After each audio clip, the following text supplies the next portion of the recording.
Welcome back to State of the Union. Not all of Donald Trump's GOP competitors criticized the Justice Department indictment this week. Here with me now is GOP presidential candidate Asa Hutchinson. You are a former federal prosecutor, sir. Have you ever seen an indictment like this before?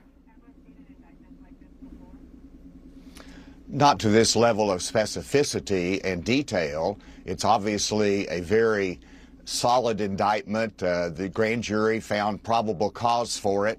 Now, I do think Jack Smith's going to have a challenging time making the case in court, not because the facts are weak, but simply because you're going after a former president and you just have one juror that happens to be a Trump supporter or happens to be of a different viewpoint. You're not going to be able to get a conviction. And so this is a challenging case for the government, and it'll be interesting to see how it proceeds forward.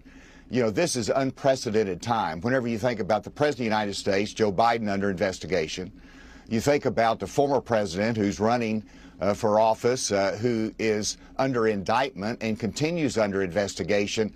This is a challenging time for our country. We need to take a deep breath and let the criminal justice system work, and let's look at our future, and particularly what kind of a leader do we need as commander-in-chief in the future.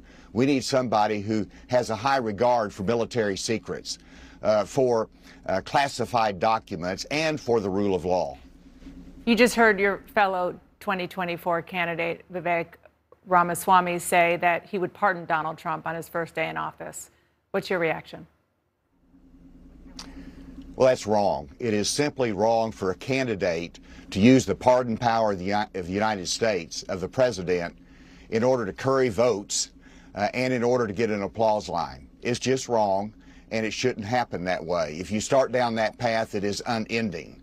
And so we shouldn't be promising and holding out the fig leaf of a pardon, because that undermines our jury system. It undermines the grand jury that found probable cause to say, well, there's going to be a pardon anyway for this. And so that's really undermines the rule of law in our country that I have served my lifetime supporting.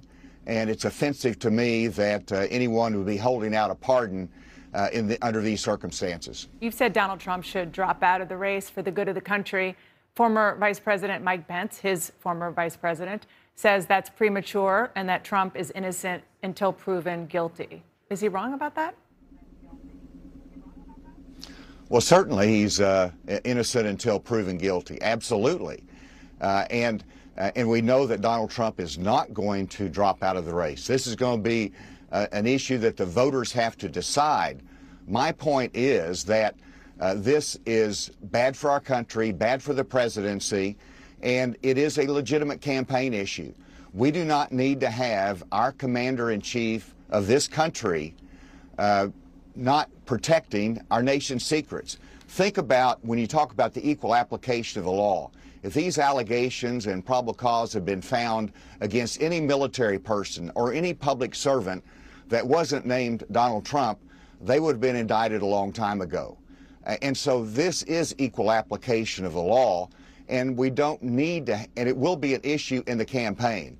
And so that's something that Vivek and I agree upon, that we don't need a commander-in-chief that disregards the nation's secrets, from our nuclear secrets to our military responses to particular worldwide events.